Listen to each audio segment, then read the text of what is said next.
Hello everyone, welcome back to my channel. कैसे हो आप लोग? आई होप आप सभी लोग बहुत अच्छे होंगे। मैं भी ठीक हूँ। तो आज मैं नहाने के बाद से ब्लॉग स्टार्ट कर रही हूँ। मेरा नहाना धोना हो जाता है, उसके बाद मैं बाबू का कुछ कुछ करती हूँ। और वैसे आजकल तो बाबू का लूज मोशन थोड़ा बहुत चल रहा है, क्योंकि टीदिंग है। अभी जो दांत आने का जो है वो अभी तक जारी ही है, कुछ कुछ दिन पे आता है। जैसे कि जब मैं यहाँ पे आई थी लगभग 1 महीने से ऊपर हो गया, उस टाइम भी वही प्रॉब्लम था। फिर इतना दिन से रुक गया था।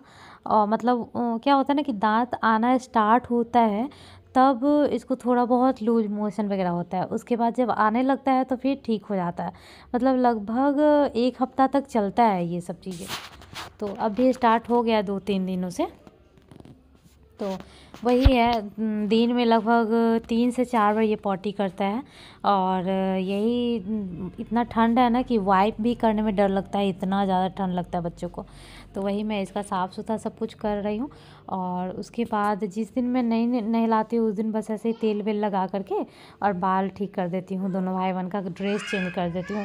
कपड़ा तो चेंज करती ही करती हूँ, यहाँ तक कि मैं स्वेटर भी चेंज करती हूँ। तो दोनों का यही मैं कर रही हूँ फ़िलहाल। यहीं से मैं ब्लॉग ही स्टार्ट की थी। कभी कभी किसी किसी दिन होता है ना कि सुबह से ब्लॉग स्टार्ट करने का मन नहीं करता है, खुद ही मन नहीं करता है।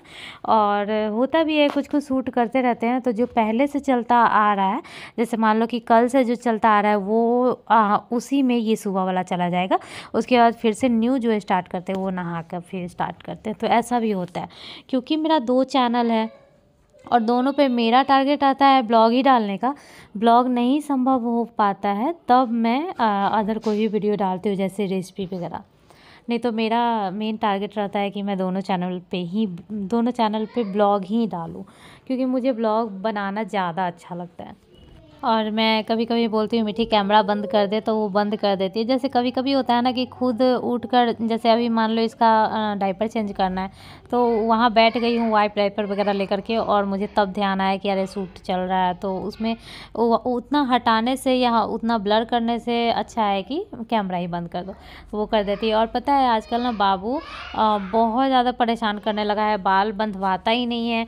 ऊपर से बांध भी देती हूँ तो ज़्यादा देर नहीं चलता है। तो मैं इसको ऐसे मतलब खिला रही हूँ कि ये देखो, डॉल को मैं स्कार्फ बांध रही हूँ और मतलब बहुत चीज़ें देखो कैमरे में दिखा रही हूँ, बहुत कुछ कर रही हूँ। लेकिन फिर भी ये कितना मैं जिद कर रही हूँ, कितना कोशिश कर रही हूँ, बट फिर भी ये बाल बंधवा ही नहीं रहा है। मैं देखो पैर से इसका पैर दबा दी, और मतलब ज़बरदस्ती का मैं कर रही, क्योंकि ना इसका हमेशा मुंह पे बाल आते रहता है, नाक में बाल जाते रहता है, आँख में बाल जाते रहता है।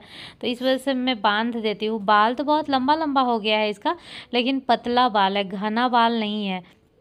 घना बाल रहता है तो थोड़ा मोटा रहता है, तो शायद रबड़ ज़्यादा देर टिकता। मुझे लगता है पतला और सिल्की बाल है, जिसकी वजह से रबड़ भी नहीं ज़्यादा देर टिकता है। तो देखिए कितना मशक्क़त करना पड़ रहा है इसको बाल बांधने में। और आजकल कृष्णा बहुत अच्छे से कुछ कुछ बोलने लगा है, जो कि बहुत अच्छा लगता है। ये अपने से गाना भी गाता है। कृष्णा कृष्णा सुनो सुनो, बोलो पापा पापा। तो अभी ये मूड में नहीं है। अभी मैं एडिट कर रही हूँ जिस रूम में, उसमें बार बार ये आ रहा है किसी और मकसद से, और मैं इसको कुछ और करवाना चाहती हूँ तो वो नहीं कर रहा है। और अब ना ये डिस्ट्रैक्ट भी होने लगा है। जैसे मान लो कि ये फीड करने के लिए आया, फिर उसी दौरान देख लिया मीठी को खेलते हुए या कुछ ऐसा एक्टिविटी करते हुए, तो इसको भी मन कर जाता है कि मैं भी वो करूँ, और फिर ये छोड़कर चला जाता है। कभी कभी आएगा फीड जैसे स्टार्ट करेगा करना, बस उसको कुछ और करने का मन करेगा, फिर भाग जाएगा और फिर आएगा। तो मतलब बहुत ज़्यादा परेशान करने लगा है। और मेरा मन है कि मैं फीड कराना छुड़ा दूँ, लेकिन मम्मी लोग बोल रही है अभी नहीं अभी नहीं। और फिर समझ में नहीं आ रहा है कि कैसे छुड़ाऊँ, मतलब थोड़ा सा दिक्कत होता है छुड़ाने में भी। तो यहाँ पे दोनों का बाल ठीक ठाक कर दी मैं। उसके बाद जो है यहाँ मैं खुद सॉक्स पहन लूँ, पैर में ठंडा लगता है भाई। वैसे तो स्वेटर पहनो या ना पहनो, लेकिन जो फर्श है वो ठंडा रहता है, तो पैर में बहुत ठंडा लगता है नीचे जाने में।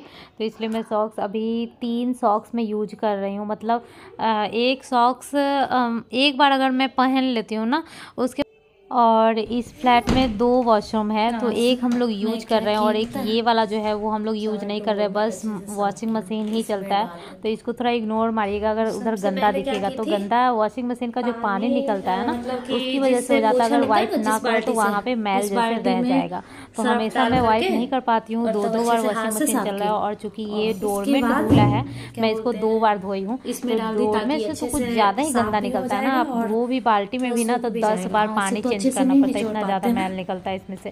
तो इस वजह से वॉशरूम में थोड़ा सा अभी जैसे इंटर जैसे ही की हूँ ना वहाँ पे आपको दिखा होगा थोड़ा गंदा, तो इसी का पानी मिट्टी वाला पानी निकलता है, उसका पानी था, इतना गंदा नहीं। तो ये देखिए नीचे देख सकते हैं पूरा फैला हुआ है, मिट्टी मिट्टी जैसे दिख रहा होगा। वॉशरूम नहीं गंदा, ये तो एकदम चकाचक एकदम साफ है, वाइट एकदम है, जैसे ये फर्श है वैसे ही। लेकिन अभी वॉशिंग मशीन चला है और डोरमेट 5 डोरमेट एक साथ धुला है, जिसकी वजह से वो बहुत ज़्यादा मिट्टी निकला है और मैं 2 बार में धोई हूँ। मुझे ऐसा लगा ना कि हाथ से मैं एक हाथ से धोई थी, वो कपड़ा का था फट जाता मशीन में, इसलिए हाथ से धोई थी। तो मैं सोची कि जब मैं हाथ से धोई हूँ तो 10 बार में गंदा पानी निकल ही रहा था, तो वॉशिंग मशीन में ये 3 ही 4 बार में कैसे साफ़ हो जाएगा, इसलिए मैं डबल चलाई हूँ, जिसकी वजह से ये फट भी गया। ये क्लिप मैं बोल करके सुन गया थी कि मैं ये बता रही थी कि डोरमेट पहले हाथ से मतलब बाल्टी में सर्फ डाल करके हाथ से धोई थी, बहुत ज़्यादा नहीं, बस इतना कि थोड़ा सा मिट्टी तो निकल जाए कम से कम, और उसके बाद में वॉशिंग मशीन में डाली थी। वॉशिंग मशीन में डालने का एक ये मकसद रहता है कि वहाँ अच्छे से मतलब कि आधा कम से कम सूख जाता है, ये एक अच्छा लगता है। हाथ से नहीं निचोड़ पाते उतना ज़्यादा, कितना भी होगा तो पानी एक एक बूंद तो ज़रूर चुएगा। तो ये देखिए इतना अच्छा से साफ़ हो गया है। मुझे तो डोरमेट भी साफ़ हो जाता है अच्छा लगने लगता है, मतलब हो जाता है ना, 2-2 हफ्ता हो जाता है, हर हफ्ते साफ़ करना चाहिए, लेकिन मैं भूल जाती हूँ, मठेर देती हूँ, इस वजह से लेट हो जाता है। तो जब वो भी साफ़ हो जाता है तो अच्छा लगता है।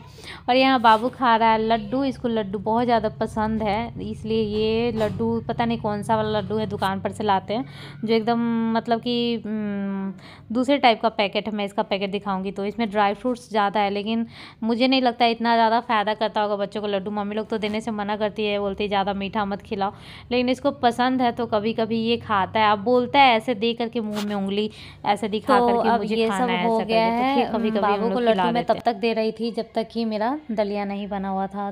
दलिया मैं चढ़ाई हुई थी और बाबू सो कर के उठा था तो उसको भूख लगा हुआ था, तो थोड़ा मेरे से गलती हो गया था, पहले मुझे बना लेना चाहिए उसके उठने से पहले। और मैं वही सोची थी, मुझे पता नहीं था इतना जल्दी उठ जाएगा, मतलब इतना जल्दी नहीं उठा था, लेकिन फिर भी भूख का टाइम उसका हो गया था, तो मैं तब तक एक लड्डू खिला दी थी। और फटाक से मैं दलिया निकाली हूँ और दलिया ठंडा हो रहा है, देख सकते हो उसमें से भाप निकल रहा है एकदम। तो दोनों के लिए मैं साथ में निकालती हूँ। और मैंने मसाला ओट्स बंद ही कर दिया है, जिस दिन से शहनाज भी करके है उसने भी कहा है कि दलिया इतना ज़्यादा अच्छा नहीं होता है। उसके बाद मैंने यूट्यूब पे भी देखा, तो हाँ इतना ज़्यादा अच्छा नहीं होता है दलिया, मैं बोल रही हूँ मसाला ओट्स इतना ज़्यादा अच्छा नहीं होता है। कभी कभार आप टेस्ट के लिए दे सकते हो, बट मैं जिस तरह से दे रही थी उस तरह से देना सही नहीं था। तो यहाँ पे देख सकते हैं बाबू बहुत ज़्यादा नखरा करता है, मतलब इसको भूख लगा हुआ है और इसको खाना भी है, इसको दलिया अच्छा भी लगता है, लेकिन फिर भी स्टार्टिंग में इतना नखरा करेगा ना कि मैं क्या बताऊँ। तो पहले मैं क्या करती हूँ अभी कि मीठी को ही खिला देती हूँ, क्योंकि वैसे भी एक बार इसको देने में अब मुझे समझ में नहीं आता है कि इसका पेट भरा या नहीं। तो इसलिए अच्छा है कि प्लेट में एक बार मतलब एक क्वान्टिटी अपने हिसाब से मतलब मेजर कर लेंगे कि हाँ इतना में इसका पेट भरता है, तो वैसा ही मैं करना चाहती हूँ, लेकिन ऐसा हो नहीं पाता है। मैं जब भी लाती हूँ तो मीठी अकेले नहीं खाती है, और जब बाबू को खिलाती हूँ तो मीठी को खाना रहता है, वो अपना आ करेगी, तो फिर मैं उसको खिलाने ही लग जाती हूँ। तो इस तरह से ही हमेशा मेरा, आप देख सकते हैं जब भी खाना दोनों भाई बहन खाएगा तो साथ में ही खाता होगा, क्योंकि मीठी को बाबू के साथ ही खाना रहता है। तो जो चीज़ को नहीं पसंद होता है वो भी 1-2 बार तो कम से कम खा ही लेती है। और अब ना मेरे ब्लॉग में बिल्कुल भी व्यूज़ नहीं आ रहा है, बस कुछ एकदम लिमिटेड लोग हैं जो मेरे वीडियो को देख रहे हैं। उन लिमिटेड लोगों को मैं दिल से धन्यवाद देना चाहती हूँ, थैंक यू बोलना चाहती हूँ, दिल से शुक्रिया कि आप लोग मेरा साथ नहीं छोड़ रहे हो, चाहे मैं जैसा भी वीडियो डाल रही हूँ।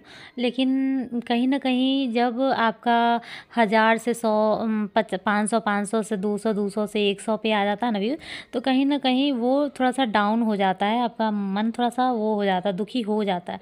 फिर ये चीज़ सोच करके मैं शेयर करती हूँ कि यार ये मैं किस लिए स्टार्ट की थी, ये याद करके तो इसीलिए मैं ज़्यादातर बच्चों का ही चीज़ें शेयर करती हूँ, बच्चों को ही दिखाती हूँ कि मैं क्या कर रही हूँ, क्या नहीं कर रही हूँ।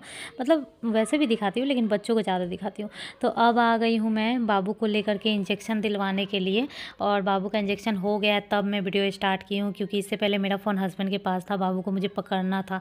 तो 1 साल वाला इंजेक्शन जो वैक्सीनेशन था वो अभी बाबू को पड़ा है, और 1 महीना बाद फिर से पड़ेगा, और वो चिकन पॉक्स का होगा। और फिर पता नहीं 1.5 साल वाला में 2 पड़ना था, 1 साल में 2 पड़ना था, दोनों थाई में पड़ा है। फिर 1.5 मतलब 15 महीना में भी 2 पड़ना है दोनों थाई में। तो उसमें से 1 पड़ेगा, और 1 चिकन पॉक्स वाला जो अभी वाला है बचा हुआ, तो एक ही बार में 3 कैसे देते, तो उस टाइम पड़ेगा। तो आप लोगों के बेबी को जो इंजेक्शन देना था वैक्सीनेशन, वो हो गया या बाकी है, आप लोग कमेंट करके बताना। 1 साल वाला कंप्लीट तो हो ही गया होगा, सबसे पीछे मैं ही हूँ। और 1.5 साल वाला आप लोगों ने वैक्सीनेशन करवाया है या नहीं, कमेंट करके ज़रूर बताइएगा। और आज का ब्लॉग कैसा लगा ये भी कमेंट करके बताइएगा। अच्छा लगे तो प्लीज़ लाइक शेयर सब्सक्राइब कर दीजिएगा। Bye bye.